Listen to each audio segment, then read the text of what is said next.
from 2017 to 2021, Director of Animal Resources Development Department, Government of Tripura from 2013 to 2016, and Director and Acting Vice Chancellor of ICAR, Indian Veterinary Research Institute, deemed university, overseeing 5 national campuses. He also served as Dean cum Joint Director Academic at IVRI from 2006 to 2011 and Dean Faculty of Veterinary Science, Assam Agriculture University from 1998 to 2005.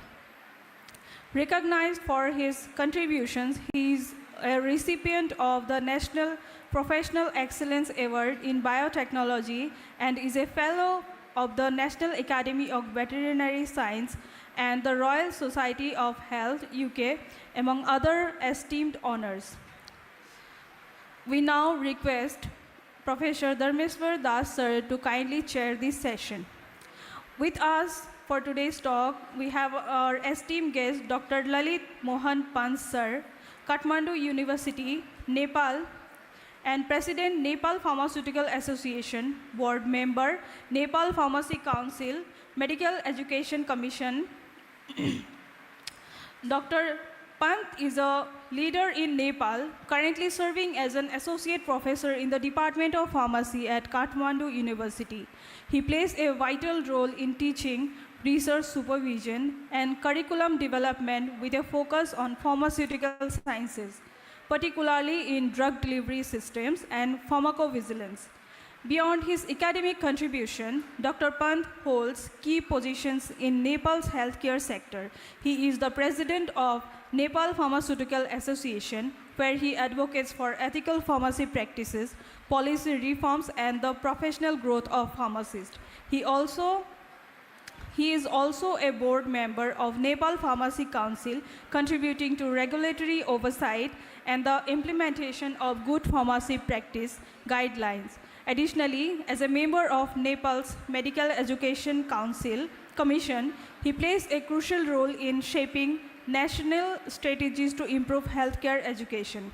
An advocate for healthcare quality, Dr. Pant collaborates with WHO on AMR initiative and advises NGOs on improving access to healthcare in rural areas. During the COVID-19 pandemic, he led the NPS efforts to stabilize medicine supply chains and promote vaccination awareness.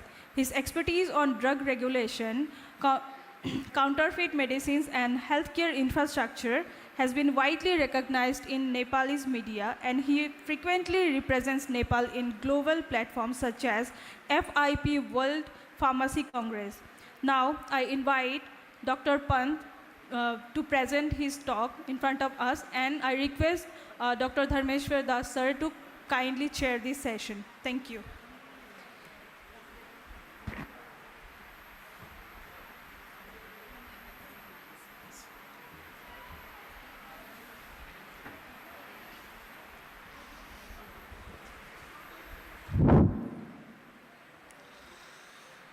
Thank you. Good afternoon, everyone.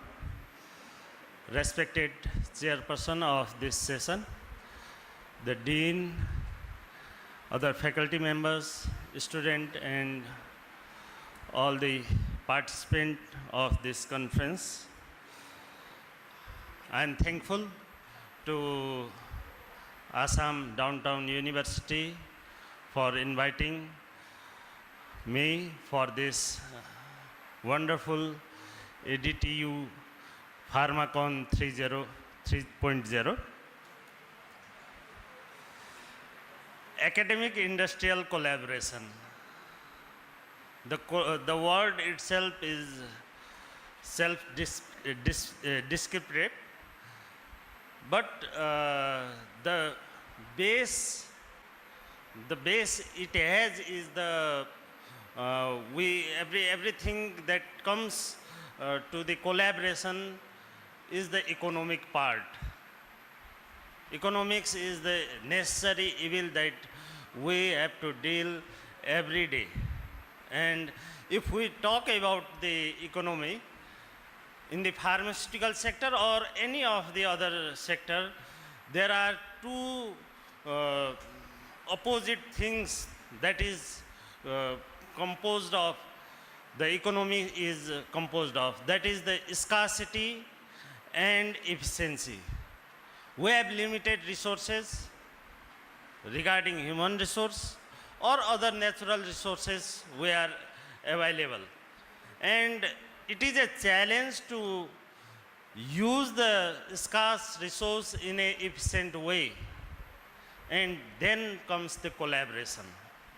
If there is a need for the university or academic sector to use the scarce resource in an efficient way, and there is a need for the industries to collaborate so they can use their scarce resource. They have limited resources, and the part of the economy, the part of the cost, everything comes, and then they go for the collaboration for the mutual benefit, and that is the what we called academic industrial collaboration. Why there is academic industrial collaboration? As I have discussed, the need for the efficient use of the scarce resources. And in this scenario, there is the way out for the development, sustainable development and innovation. So for the sustainable development and innovation, there is another player who is working with both of the universities and academy, that is government. In the morning, I was listening to the chief guest speech, and he was talking about some of the policy that the government has taken for the collaboration. So the government need the development of the nation. And for the development, for the sustainable development, there is the need for the collaboration, and this is why the academic industrial collaboration is going to be in the future, and it is ongoing.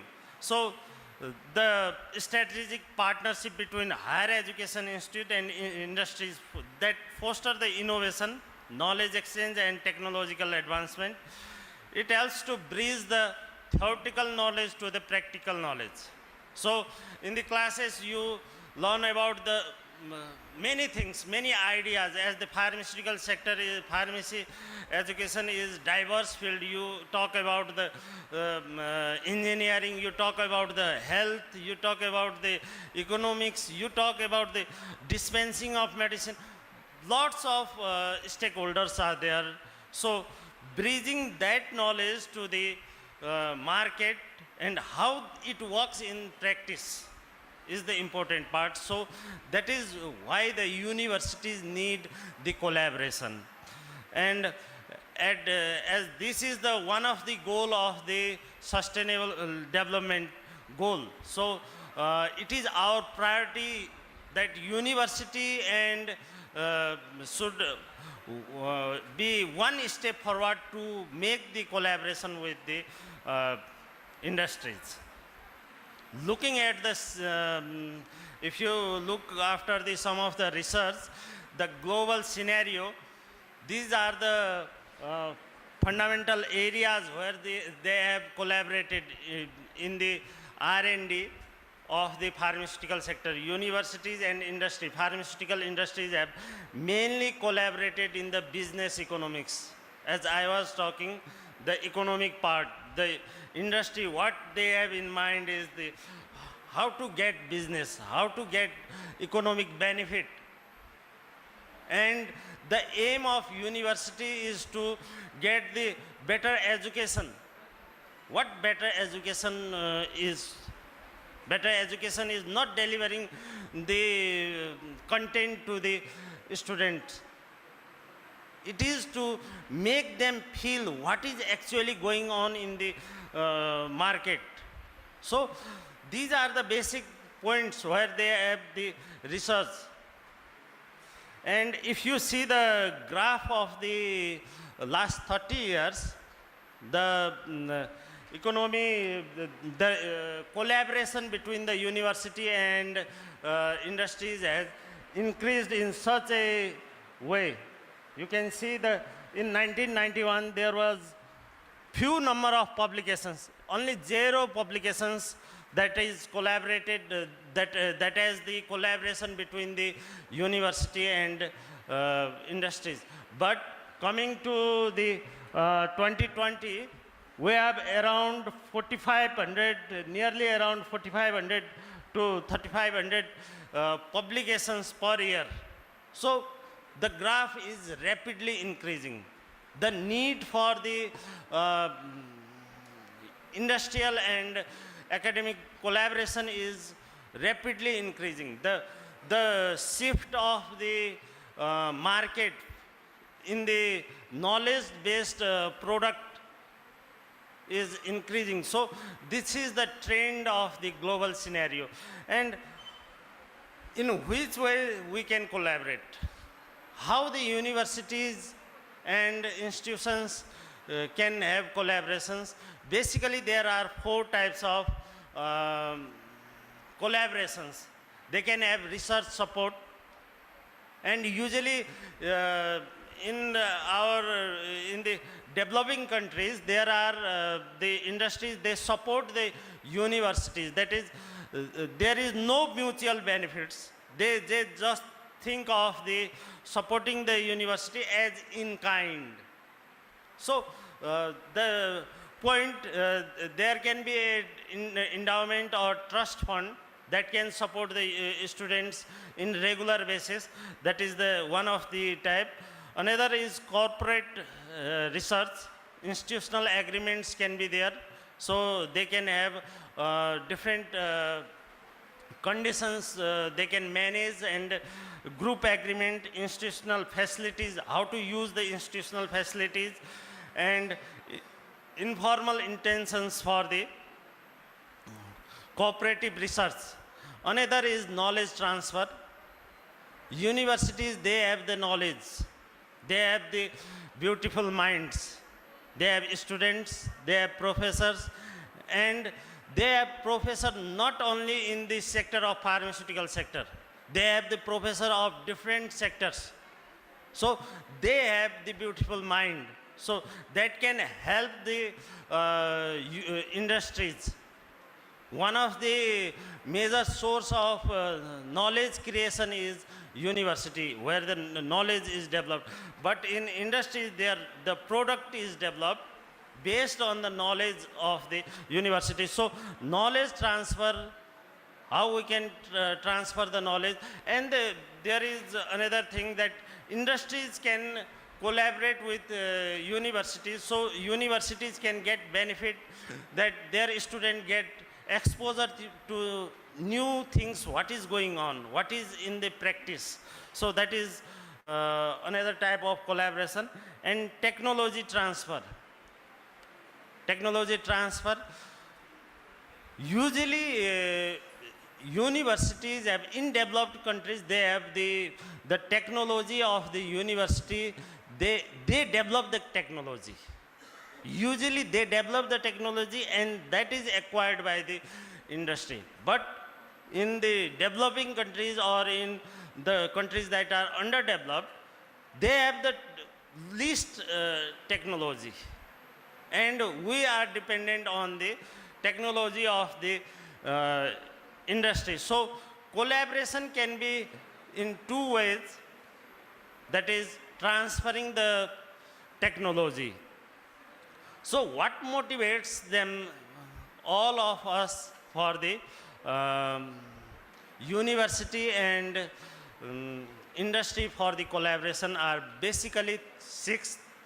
These 6 points: necessity, reciprocity, efficiency, stability, legitimacy, and asymmetry are the basic points where they get motivated. The university also has the same principle, and they have different perspective regarding these points, but they motivated by these 6 points. What necessity means? Necessity means like the government policy or university policy. If the government says you have to collaborate because I need the development of the nation, so you have to collaborate. That is the necessity. That is the compulsion to both the industry and the academia. So these, the policymakers may think that if the development, so just let's think that the Assam is, in the Assam there are lots of, I think, medicinal plants available. So if the government thinks that to develop, to scientifically research the medicinal plants of the Assam, it can make the policy that can help the both industry and university to collaborate. That is the one necessity. And after necessity, there is reciprocity. What can they exchange? In exchange, what university can get, or in exchange, what industry can get. This thing can also motivate. Just like if the university thinks of the collaboration with industry, usually in most of the universities there are big boards. In our university, in Kathmandu University also there is a board. They have kept the collaboration. We have the collaboration with this industry, and that gives the information that the collaboration, that is the point where the student get attracted, because that is the future where you can go and work. So that is the part where they can exchange. And similarly, the industries also get the opportunity to assess the expertise of the university. So that is where they get exchange their things. In the academic part, they have the product expert in the product. But in the theoretical part, the expert are in the university. So they need to exchange the things. So in this part, the reciprocity is the one of the motivating factor for the university industrial collaboration. Efficiency. I have already talked about the efficiency and scarcity. University, they have limited budget. So they can, just if they can bring a equipment, it will cost lakhs or crores. But bringing that equipment is not only viable or good, feasible or sustainable for university, because there are no such use of highly high cost equipment until and unless you can bring the industry to use that, so you can maintain it. So if they in the cost of the university industry, if the equipment are maintained, you can help your student to learn from that. So the point there is that you invest, you equip yourself and make the industry to invest in the maintenance. The maintenance is the research and development projects. If they can bring, if you have the ability, they will bring, surely bring the maintenance for the, and that will help both. That will help both the university and, because they have, if the university brings the equipments, they have the low cost for the industry to do the research. In the industry, if they have to install another plant for research, they will need very high cost. So that is the efficiency can be increased. And if, the another part is the tax exemption and grants. For the private institution, the government has some of the amount should be kept for the corporate social responsibility. If they get, that is the compulsion money. They have to invest in the social responsibility. If they get the platform to invest in the university, that will be beneficial, and they will get from that, they will also get benefited. So these are the efficiency of the university and the industry both can be enhanced from, and this can motivate the academia and industrial sector. Another point is stability. Stability of the project, stability of the collaboration. That depends on the, because the stability, it is dependent on the various factors. One of the factor is the shift of knowledge-based economy. You can see previously it was driven by the, it was authority-based industries were there.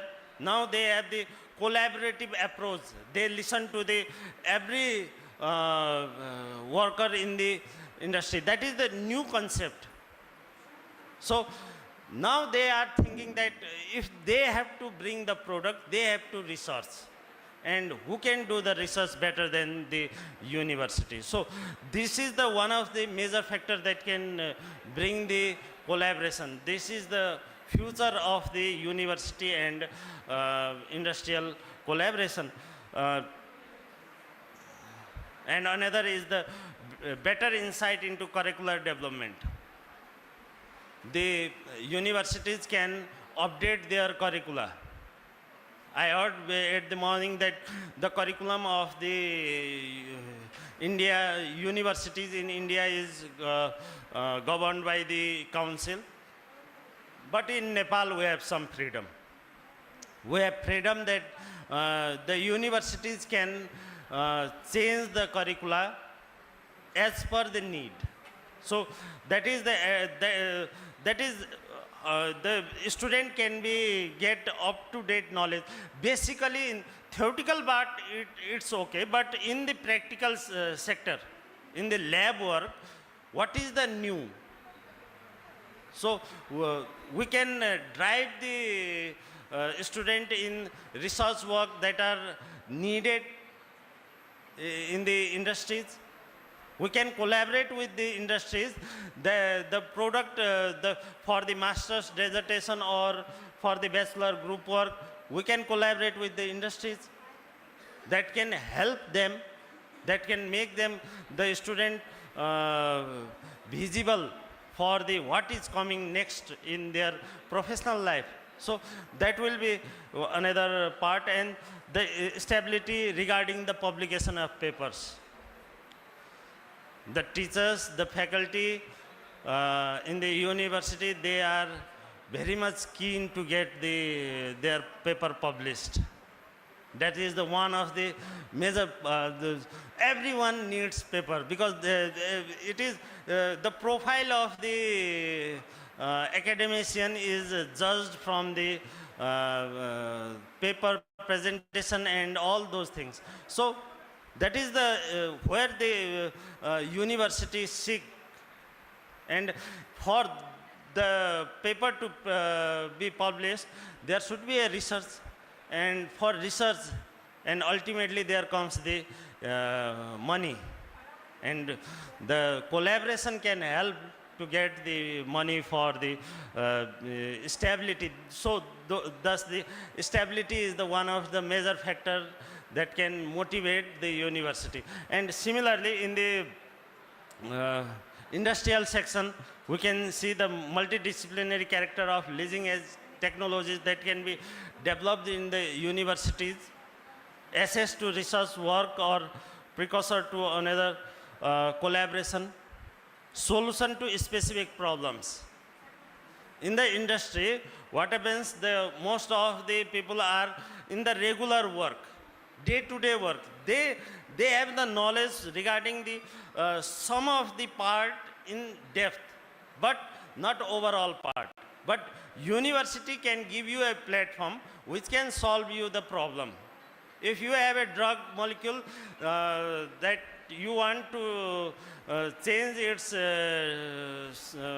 delivery, you want to make different drug delivery system, you have the problem in solubility, the university faculty can have the access to those knowledge where they can work, they can help in collaboration. And that is the most important indirect knowledge contributor to new molecular entities is university, are the professors. So these part make them motivate and ultimately legitimacy. Universities and industry both, they feel their institution is better if they have a collaboration with another collaborating partner is good enough and is prestigious to show them. That helps them in the, for the industry, if they have a good collaboration with a good university, they can say, we have the collaboration with this university, we have the research-based product, and that is where the collaboration can work. And similarly, if the university also can say that we have the collaboration with the industries that are working, multinational industries, so that can help both. The prestige part comes here, and societal pressure. For there are different economic, social pressures also to get collaboration. In the local part, the universities get pressure to collaborate with the industries, and industries also as a social responsibility, they get pressure. So service to the industrial community is society, that is from the university perspective. Promotion, promote innovation, contribute to economy and academic quest for recognition. These are the legitimacy which can help industrial academic collaboration. Asymmetry. Asymmetry is not a motivation for the university, but for the industry, asymmetry is the motivation, because they seek to commercialize the product that is developed in the university. So they want to take control of the university system, so they can drive the university where the research can be changed and where the research should go. So this is the part where the industry focus. They focus on taking all the benefits of the research. So they are asymmetry, and they think on the profit-based way. So that is the one part, asymmetry, where industry is motivated but not the university. So all these things gives the a background where the motivation for the university industrial collaboration can bring. And for the university, it is applied R&D projects that can help in the countries like India, Nepal, in the South Asian countries. We can give this conceptual diagram can help to bring the resource-based industrial development. The applied R&D projects can be developed for this. University and specialized lab. In the universities, there can be a specialized lab or the independent specialized lab, which has the specialized manpower, can work together to bring the applied R&D projects that is funded by national or international funding agencies, government agencies, and that will bring the industries to collaborate. If we cannot make the laboratories or the center, the research center ourselves in universities, we can collaborate with the research center in the our premises, so we can have the we can drag the industries to collaborate. So we can use the resources of the technology of the specialized centers. We have the manpower in the university. We have students to get exposure. So from there we can get the spin-off projects. I will show you later on. There are lots of spin-off startup projects going on in Kathmandu University. So there can be investors from the small scale. We can bring the spin-off and new business. We can give the platform to the industries to develop the new product, new businesses. So this can be a conceptual framework where the universities can work, and this will give the applied R&D project.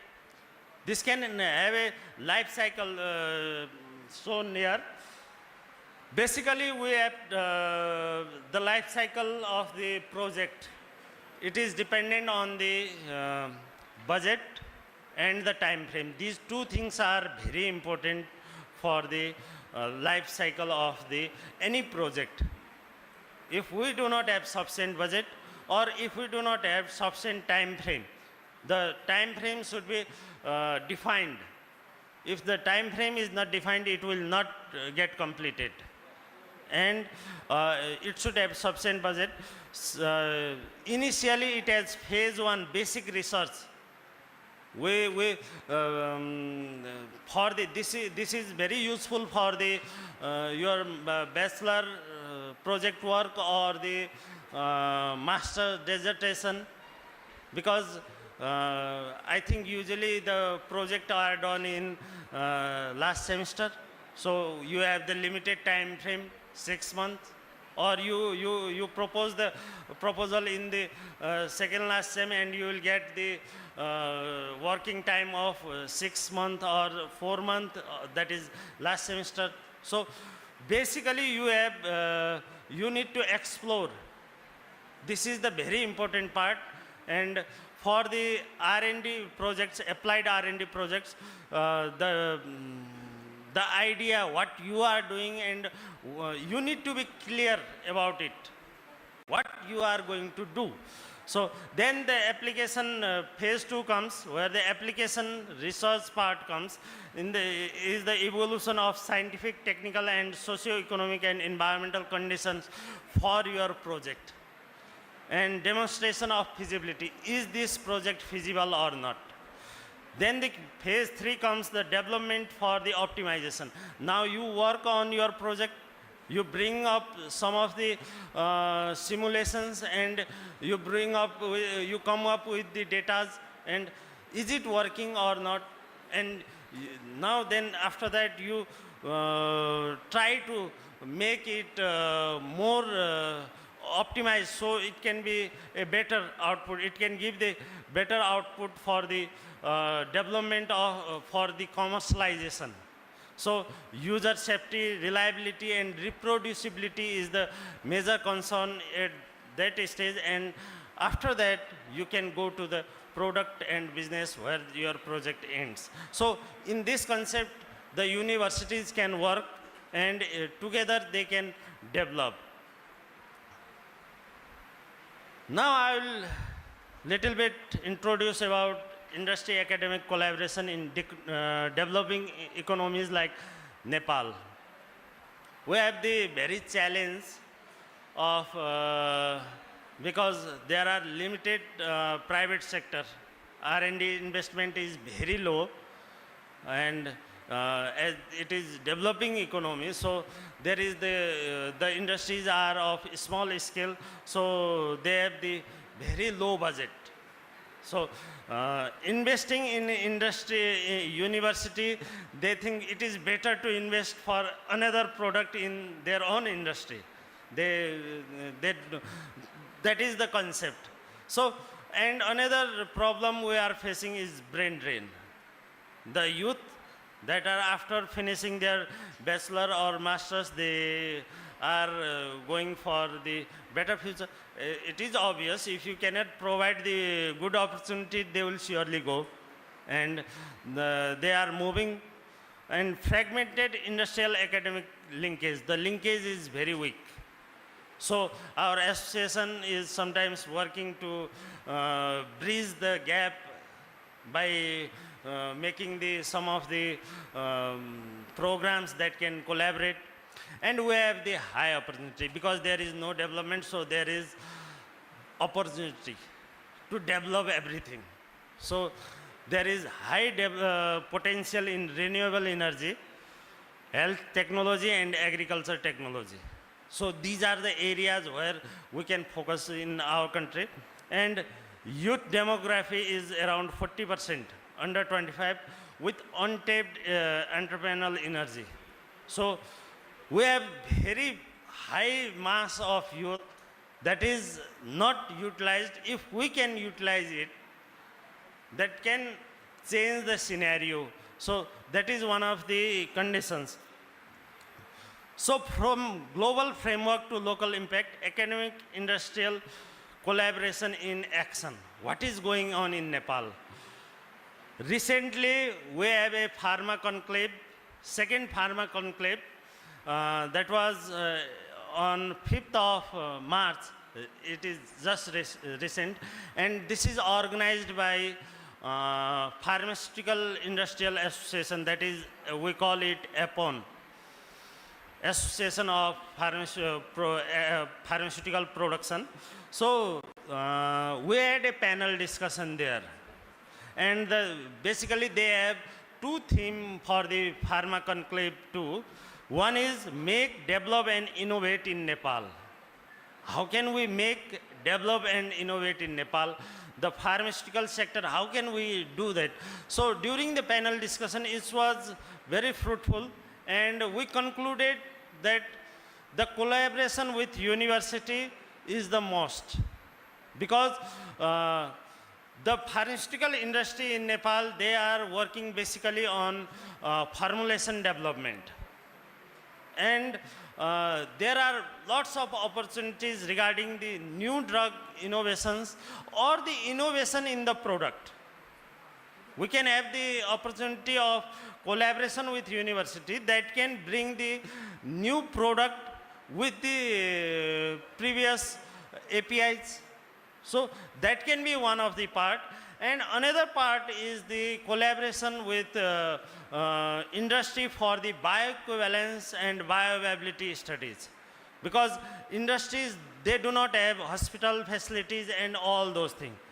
If they have to develop hospital and do the bioequivalence study, it will cost very much. As I have shown, the challenge is the very low budget and very the portion of the private sector investment is very low. So that is very challenging. But the universities, they have the medical education in their universities. They teach the doctor, they produce doctor, nurse, and they have hospitals. So we can collaborate in those parts. That was the discussion, and we can give the new scenario to the development of the pharmaceutical sector. That was one of the discussion. And another discussion was evolving regulatory landscape. And here comes the government.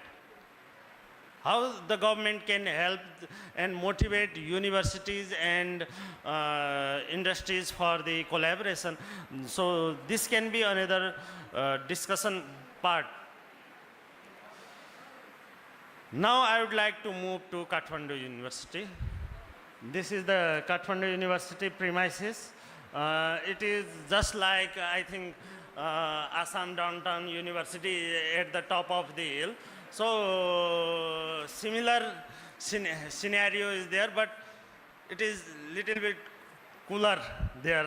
The environment temperature is little low. I was expecting similar at here also, but at Kathmandu University is known for the research-based university. It has different sectors where the collaboration, I think in Nepal, the most successful collaboration is with Kathmandu University regarding academia industrial collaboration. Let me show some of the business supporting entities at Kathmandu University. One is Kathmandu University Research Development and Innovation Center. Another is Kathmandu University Business Incubation Center. Energize Nepal is there. Nepal Technology Innovation Center is there. Idea Studio is there. And Idea Action Kusum Business Incubator is there.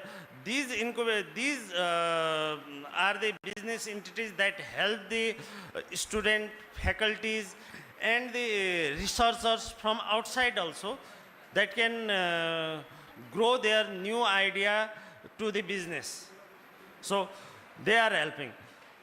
Let me talk about Energize Nepal. Energize Nepal is implemented in 2016, the Energize Nepal program managed by Kathmandu University with financial support from the Norwegian Ministry of Foreign Affairs through the Royal Norwegian Embassy, Kathmandu. The partners here were the Hydrolab, Sintef. Those were the private sector from the Norway and from Nepal.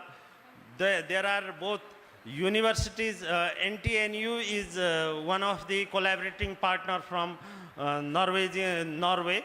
So universities at the Norway and university, Kathmandu University, both university and one of the industry that is working on energy is also collaborating from Norway, and Hydrolab that is at Nepal, that is also investing in the Energize Nepal. Its primary objective is to enhance research and education capacities crucial for the development of renewable energy sector in Nepal and the region. So it is working on renewable energy. How can we minimize the consumption of the energy? I'll show you. I have one of the project, mine project was on the renewable energy. The program is structured around 3 key pillars. Capacity building of human resource, strengthening research institution, and promoting applied research with commercialization potential. So this was the Energize Nepal, and it has key achievements.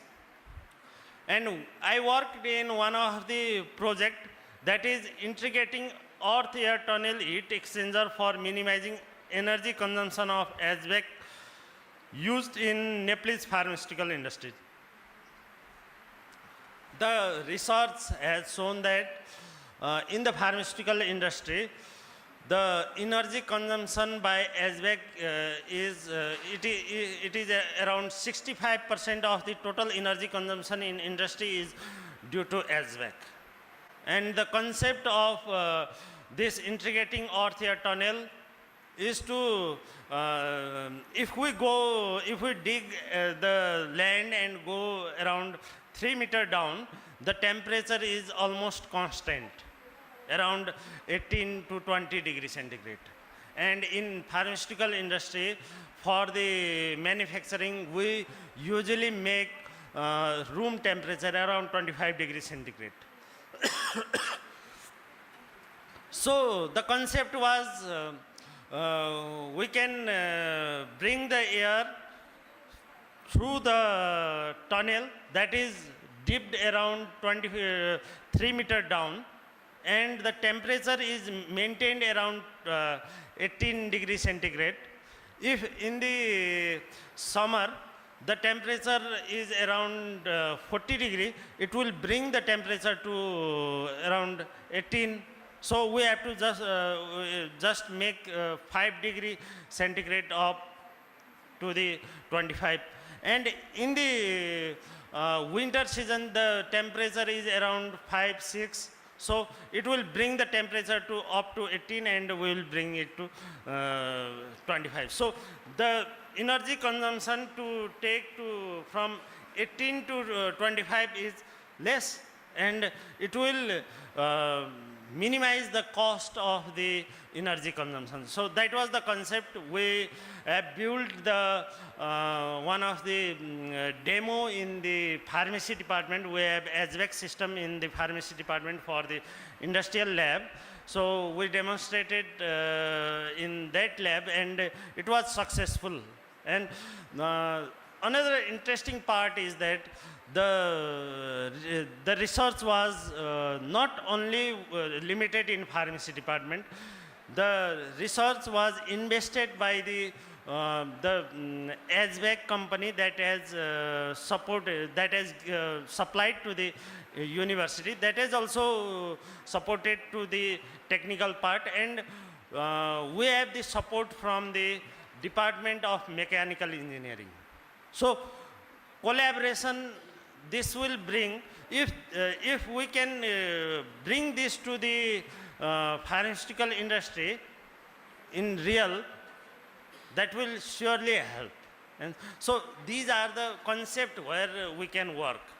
And the key achievements for the Energize Nepal it has more than 28 R&D projects. One of them is mine, and in employment for over 213 individuals, support for more than 20 PhD, 60 master's student. We graduated 2 students, one from mechanical engineer and one from pharmaceutical analysis student in this project. So that was one engaged with over 48 institutions. It has the fostering interdisciplinary collaboration, organized over 20 capacity building events, development of more than 10 commercial viable product from this project, establishment of 4 new companies. One of the there are 3 companies in the university that is run by the university. One is the engineering consulting company that consult the government agencies, and that helps to generate the fund for the university. Another, there is a production department that produces water in the university itself and supplies the water to the university. So there is no system of buying water from outside in the Kathmandu University. And they have other basic utensils, that is like liquid soaps and other things that are manufactured in the production units. So these are the basic concepts, and we are planning for the development of one of the community pharmacy outlet from the production unit. So these can be activities that can be done, that will motivate your students, and that will generate the economy and also some of the employments. Incubated 8 business ideas, result in publication of over 80 research papers.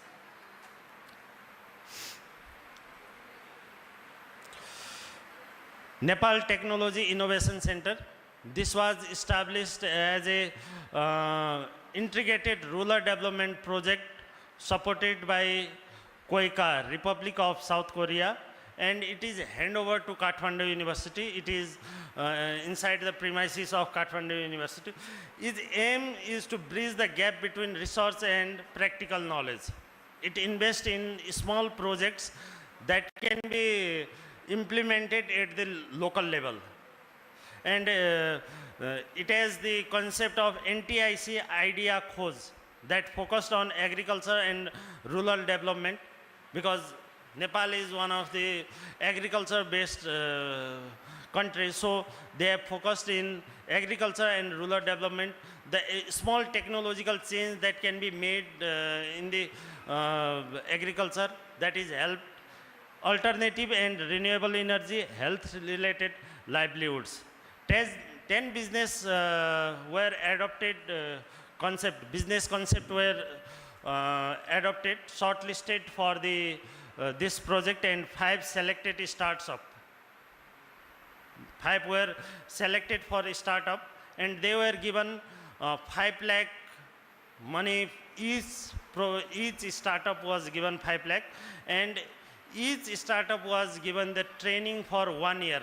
So they can, because most of the startup they get failed, because they do not know most of the management part and economic part, the cash flow and all those things need to be taught.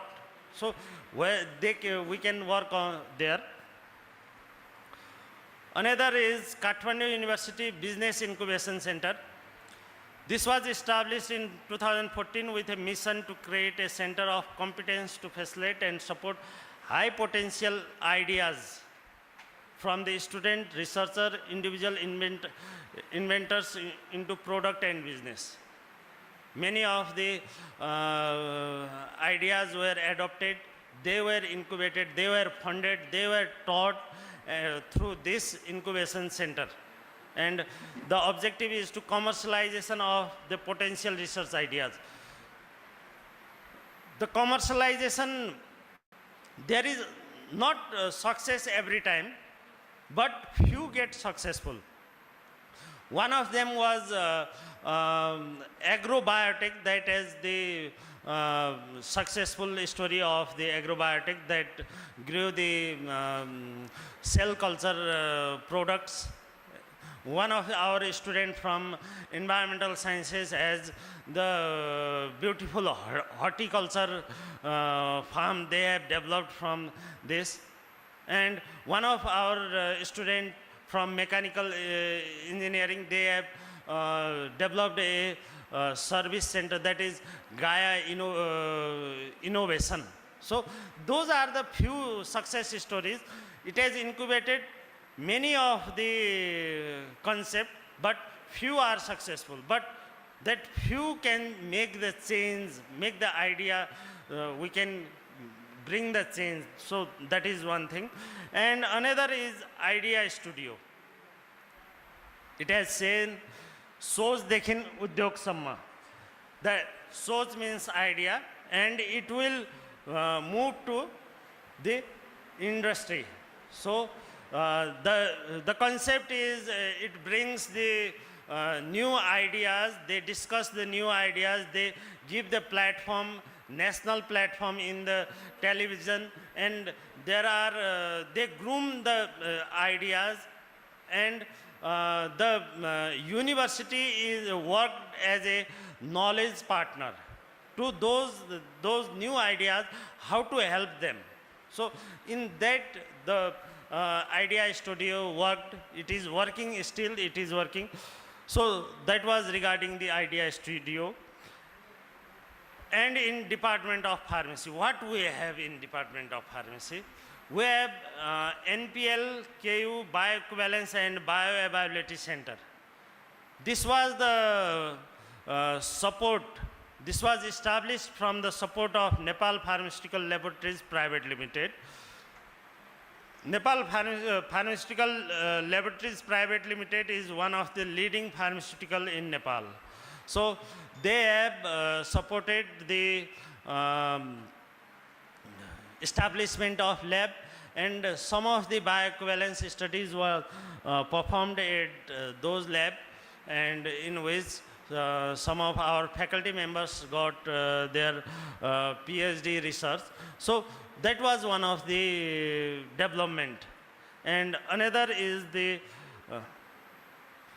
Simazu KU Education Center for Pharma Professionals. This was for developing human resource for pharmaceutical analysis. As the Kathmandu University is the collaboration with Kathmandu University, they want the collaboration with Kathmandu University because Kathmandu University is pioneer university in Nepal for the pharmacy education.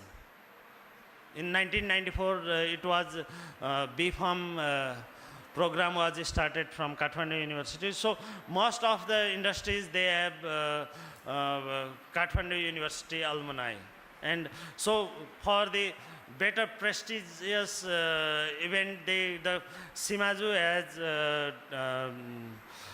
developed a lab center that was for the human resource development of pharmaceutical analysis and also the chemical analysis, increasing quality testing capabilities of the various chemical, food, water, etc. So they help by providing the HPLC, UFLC system and GC to begin with the Simaju plan to develop this center gradually, and they are working now. We are working for the further collaboration with Simaju, so we can develop the our students. They perform their project work in the lab, so that is very helpful. So in this way we can have the collaboration, industrial university collaboration that can be mutual for both of us. These are the references, and thank you.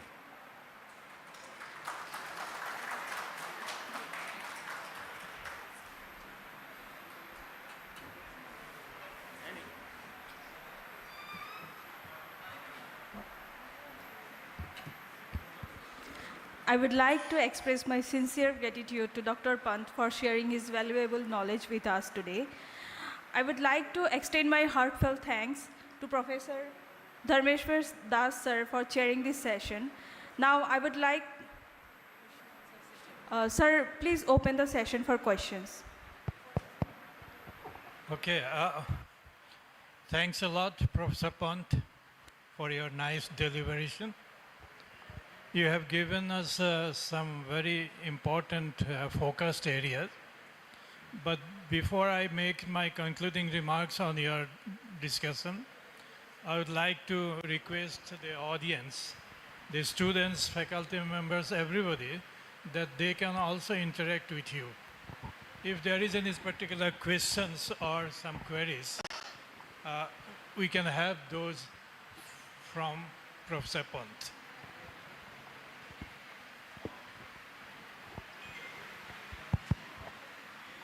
Sir, I have just a quick question. Sir, you have shown that in your university there's a idea studio type of things. So that is basically supported by your government, or it is a university sponsored one? It was initially supported by UNICEF. Later on, it was handover to Kathmandu University. The UNICEF left the idea studio, and the concept, the knowledge partner, as a knowledge partner, Kathmandu University is working. So they basically in the idea studio, they call for the ideas. They call for the ideas and they listen to the ideas, and they give the, they also call the investors in the that session. And if some of the ideas the investor like, they can invest on that. So, the investor suggests the university, you can groom them in this way. So, university develops such type of curriculum or things that can help those new ideas to shape in a streamline. So, Thank you.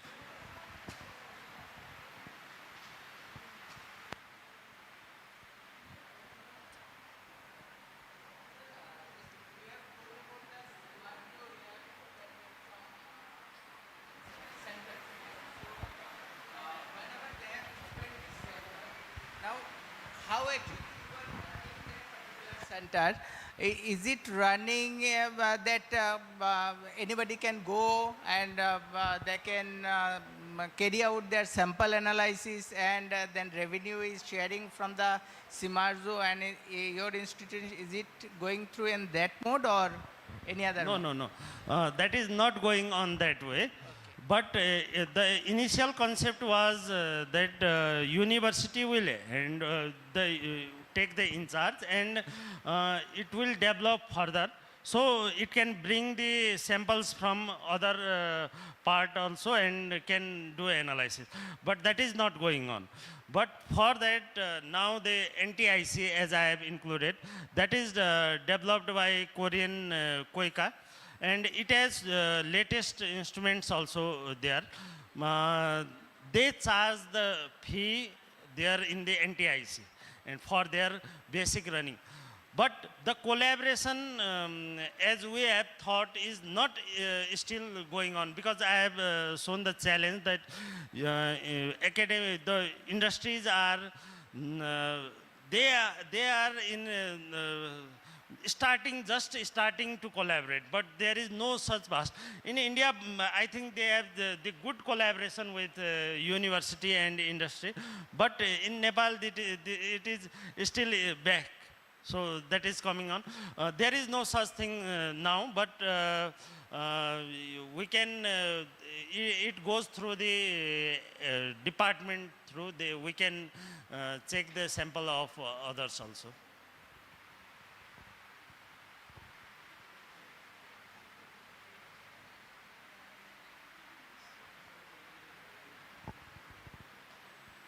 Any questions from back?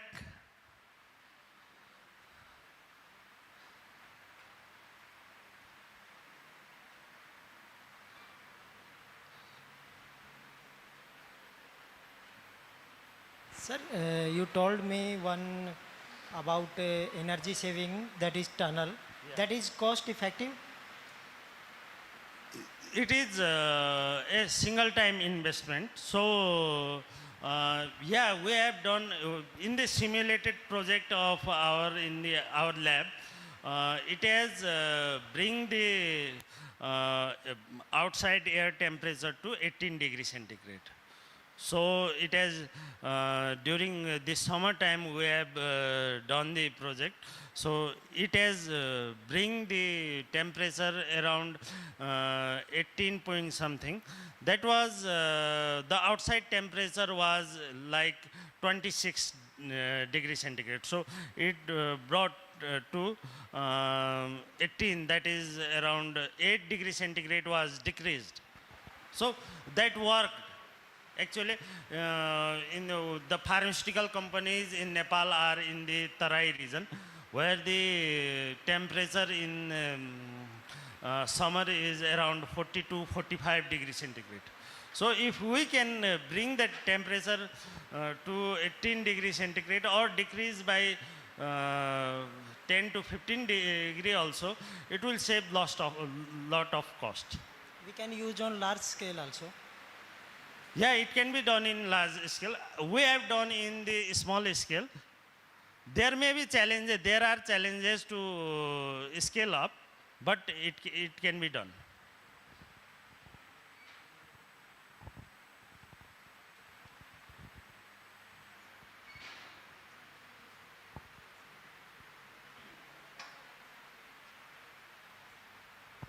Thank you.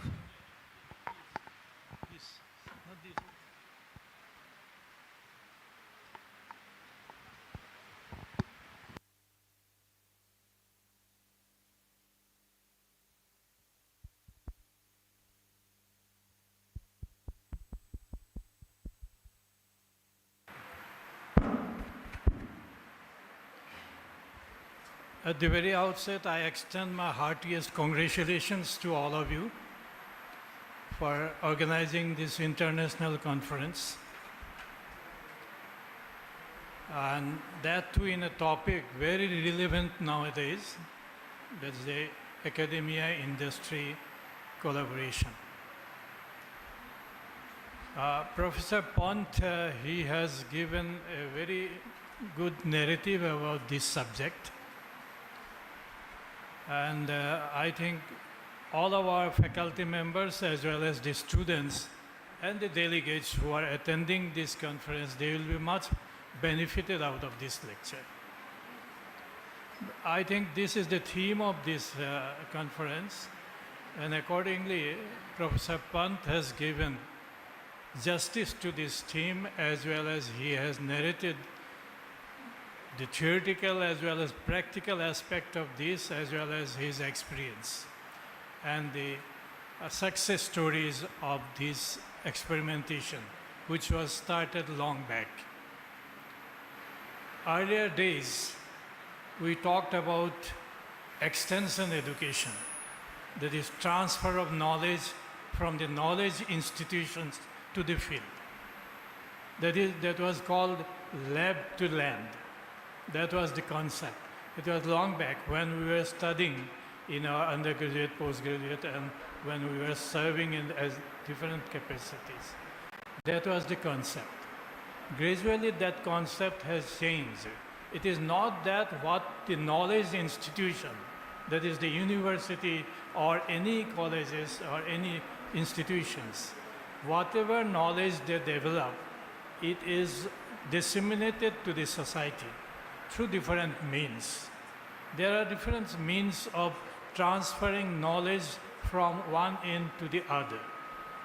Transferring the knowledge and the practical experience, the technology from the institutions, from the knowledge institutions to the end users. That was the concept. But the concept gradually changed because of the competition.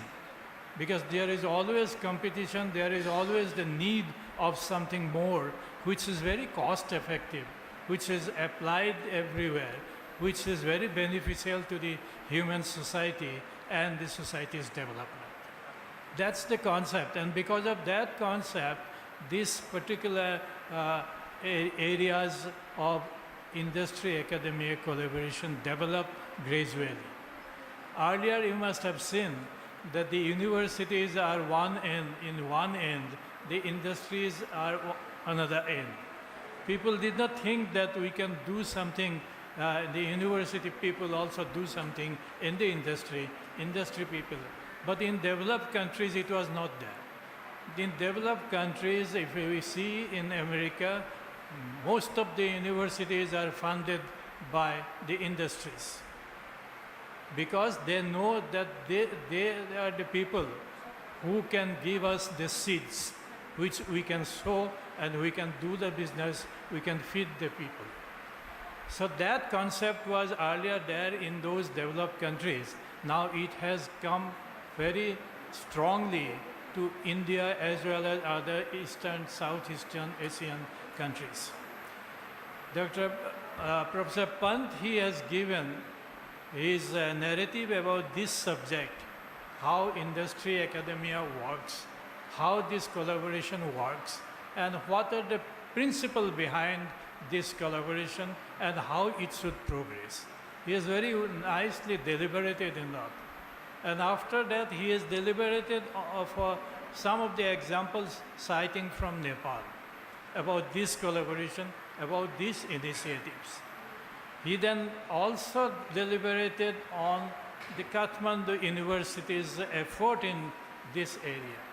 So that those examples are also very thought-provoking.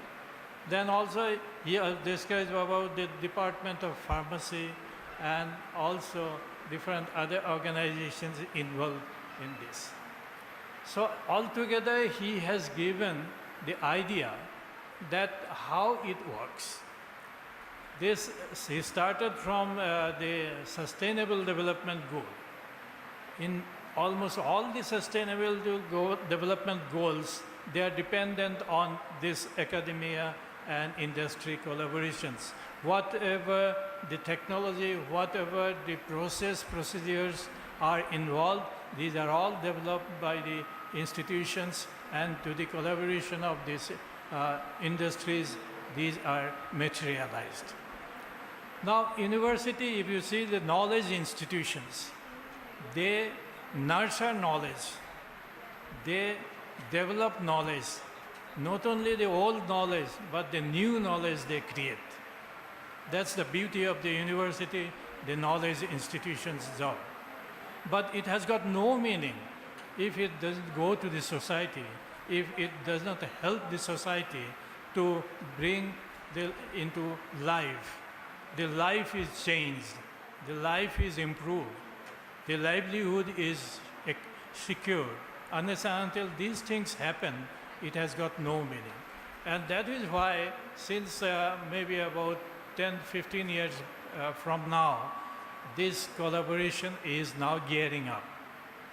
And similarly, in this university also, we are doing some works in industry-academia relationship. For instance, the pharmaceutical science. The Northeast is the hotspots of all medicinal plants, the ecobiology that we have. And it has got a tremendous scope for the pharmacy people, for the pharmaceutical science, to work in this region of the country, to develop the technology, to develop the drugs, to develop any remedial measures for any health issues or any other issues of development.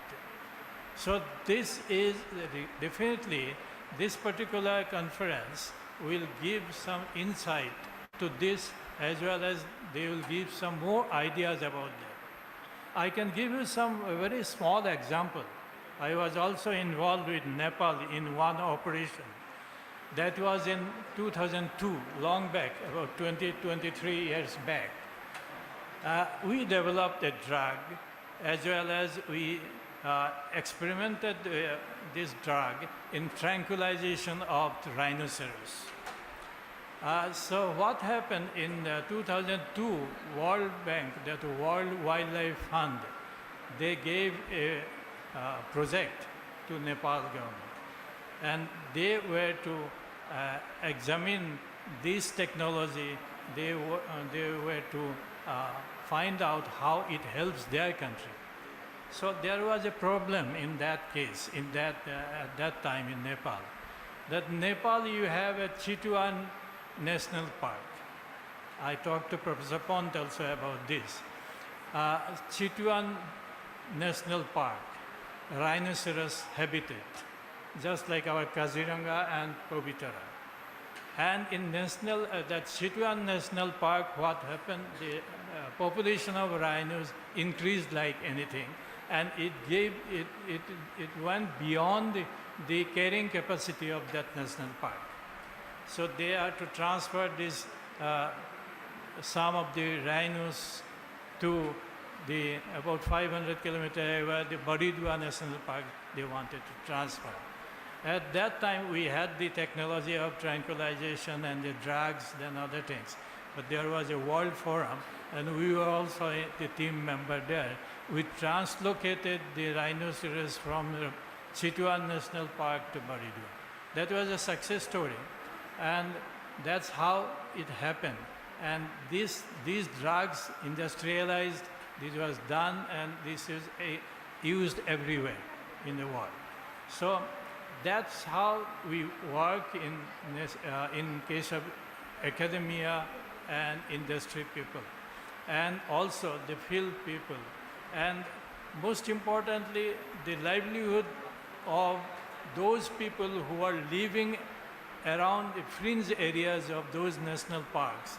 How we help. There are so many other issues, but we need not discuss it here now. But only thing is that whatever we do in our institution, we are now known as knowledge institutions. And we have to create new knowledge, we have to experiment on this knowledge, and we have to apply in the industry. And for this reason, this industry-academia interaction and the collaboration is required. Now, industry and academia, they are going on the same foot. At one time, no industry people will talk to an institution, or no institution people will go to industry. They different. We develop a technology, we float in the market. Let them use it. Now the things are changed. They are also part of our research. They are also part of our development. So that's what the philosophy is. And I hope this particular conference will give a very, give some insight into this matter, and our students, the faculty members, everybody will definitely look into it. And we are sure that this university, who is very new, because 10 years, 13 years now, maybe 14, 15 years. But this university is also taking up the new ideas, new involvement with the industries. We have not only the Directorate of Research, we have the Research Directorate of Innovation, where we take care of all these ideation, incubation, and everything. So Professor Pant has given the insight in his 50 minutes deliberation. He has given every pros and cons of this, and I think our students, our faculty members will take note of all whatever he has suggested and whatever is recommended out of his lecture.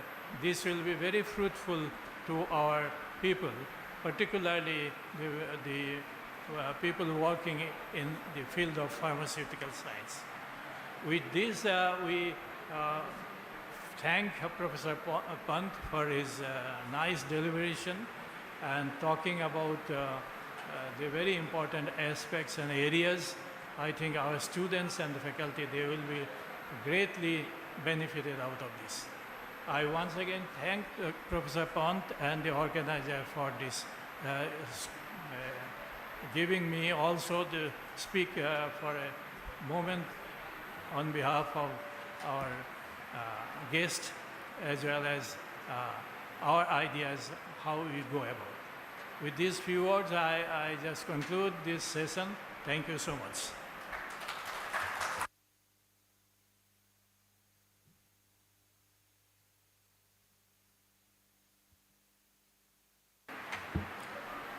As we conclude this session, now I would like to request Professor Dr. Saika Sen sir to kindly felicitate our guest with token of appreciation. Sir, please.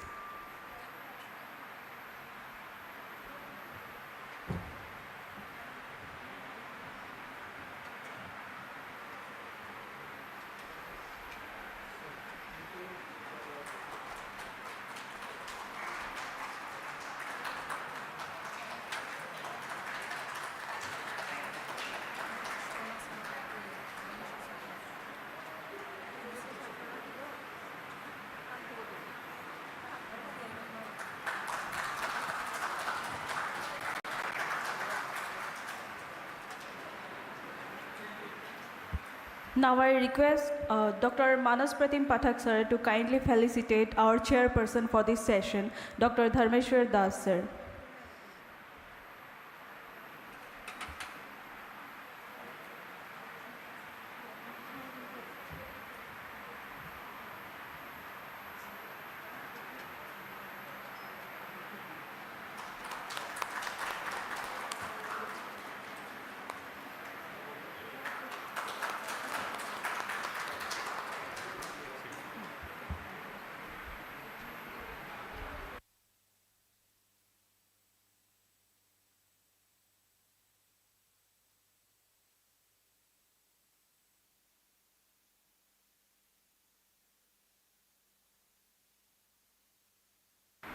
Thank you, sir.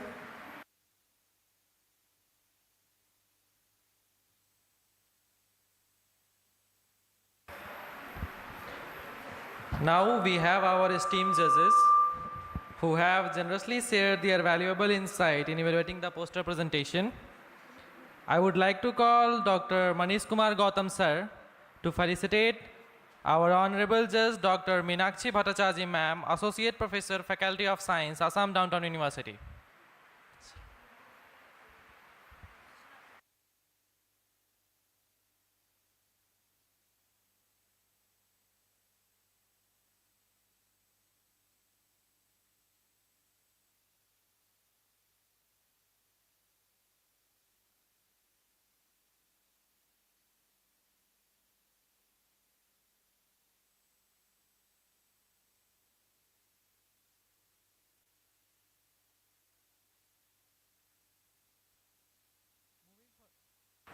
Moving further, I would like to call Dr. Inchi Bora ma'am to felicitate our Honorable Judge Dr. Raja Chakrabarti sir, Principal Institute of Pharmacy, Assam Don Bosco University.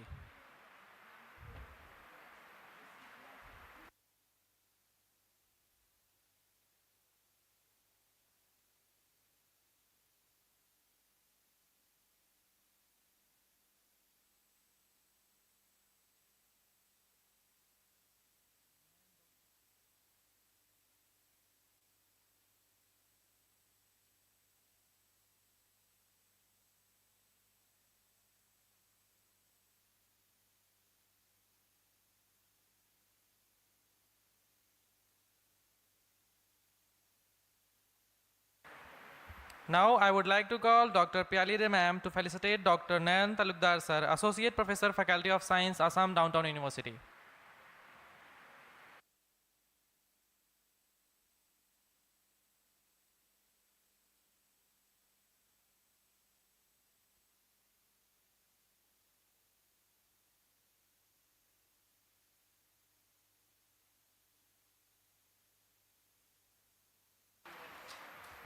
Now I would like to request Dr. Dhruba Jyoti Sarkar sir to felicitate our Honorable Judge Dr. Dipankar Saha, Registrar, Girjananda Chaudhary, University.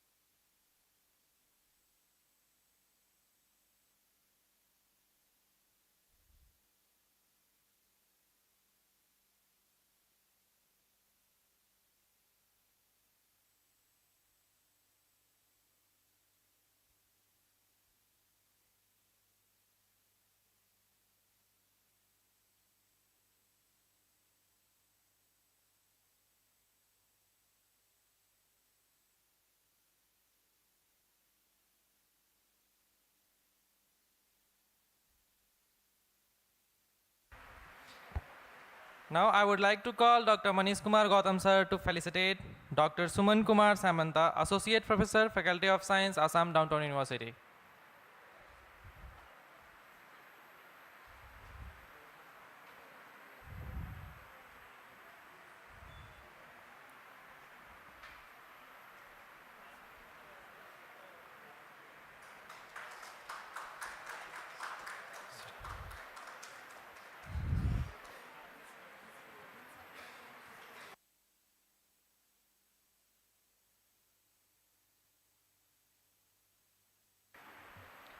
Now I would like to call again Dr. Inchibora ma'am to felicitate Dr. Suresh Kumar, Principal, Department of Pharmacy, Prag Jyoti Sput University.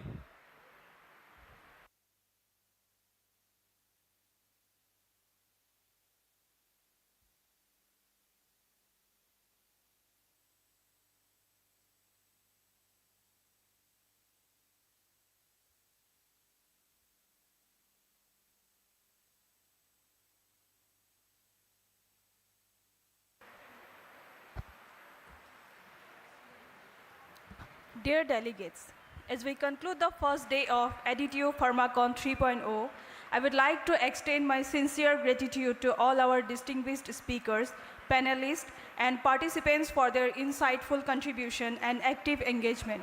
Today has been an enriching journey filled with thought-provoking discussions, innovative ideas, and meaningful exchanges that have set the tone for an exciting tomorrow. We look forward to welcoming you all tomorrow as we continue to explore new horizons in research, innovation, and industry-academia partnership. Until then, have a restful evening, and thank you once again for making this day a successful one. See you all tomorrow. Thank you.